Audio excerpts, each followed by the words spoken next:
Wall Street Journal reporter Evan Gershkovich, former U.S. Marine Paul Whelan and Russian-American journalist Alsu Kurmasheva have landed in the United States, following the biggest prisoner exchange between Russia and the West since the Cold War. The returnees were greeted with tears and embraces by their joyous families at Joint Base Andrews in Maryland, where President Joe Biden and Vice President Kamala Harris were also on the tarmac to welcome them after their plane touched down some 20 minutes before midnight on Thursday. Whelan, who was first to exit the plane, gave a salute before shaking hands with the U.S. leaders, followed by Gershkovich, who embraced both Harris and Biden before hugging his ecstatic parents. Kurmasheva rushed into the arms of her husband and daughters after greeting Harris and Biden. Gershkovich went quickly to address media gathered at the tarmac, telling his Wall Street Journal colleagues the words they had been waiting more than a year to hear. "I'm home," he said. Biden observed the emotional family reunions, then removed his pin and placed it on Whelan's lapel as Harris looked on. "It feels wonderful. Long time in coming. I was absolutely convinced we could get it done. I meant it when I said, alliances make a difference. They stepped up and took a chance for us and it mattered a lot," Biden told reporters, referring to the extensive diplomatic effort that resulted in the swap. The return marks the conclusion of what Biden called a brutal ordeal for the three Americans and their families following their detentions in Russia, where prisoners are often kept in harrowing conditions. Whelan, 54, had spent almost 6 years in Russian prisons after his arrest in Moscow in December 2018, while Gershkovich, 32, had been detained for more than a year.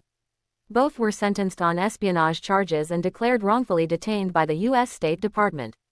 Kurmasheva, a 47-year-old journalist for the U.S.-backed Radio Free Europe Radio Liberty, was detained in October 2023 and found guilty of spreading false information about the Russian army, charges her family and employer deny. Their release, and that of Washington Post contributor and permanent U.S. resident Vladimir Kara-Murza, 42, was orchestrated as part of a complex prisoner swap between Russia, the U.S. and other Western nations involving 24 detainees in total. 16 people were released from Russian custody on Thursday, including 5 Germans and 7 Russian citizens who were political prisoners in their own country.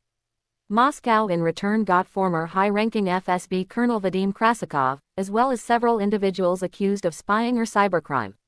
In a statement earlier Thursday, Biden hailed the agreement as a feat of diplomacy, in collaboration with U.S. allies, including Germany, Poland, Norway, and Slovenia. Some of these women and men have been unjustly held for years. All have endured unimaginable suffering and uncertainty. Today, their agony is over, said Biden, who hosted the families of Gershkovich, Whelan, Kurmasheva and Kara-Murza at the White House. Whelan, Gershkovich and Kurmasheva flew roughly 10 hours from Ankara, Turkey, on top of a 3-hour and 45-minute flight from Moscow to Ankara. They were accompanied on their return plane by multiple medics, a psychologist and U.S. government officials including representatives from the National Security Council and State Department, a U.S. official told. All 3 and their family members are expected to continue on to San Antonio where they will be taken to Brooke Army Medical Center to undergo medical evaluation and receive whatever care they need for as long as they need, the U.S. official said. This is typical protocol for wrongfully detained Americans who return home. WNBA player Brittany Griner also went to the center right after she was released from Russian detention in December 2022. The returnees will also have the option to participate in a Defense Department program called PISA, Post-Isolation Support Activities, which is meant to help them readjust to being back in the United States. Many recently freed U.S. wrongful detainees have undergone this program to help them acclimate back to normal life. Thanks for watching, share with your friends and support the channel by subscribing.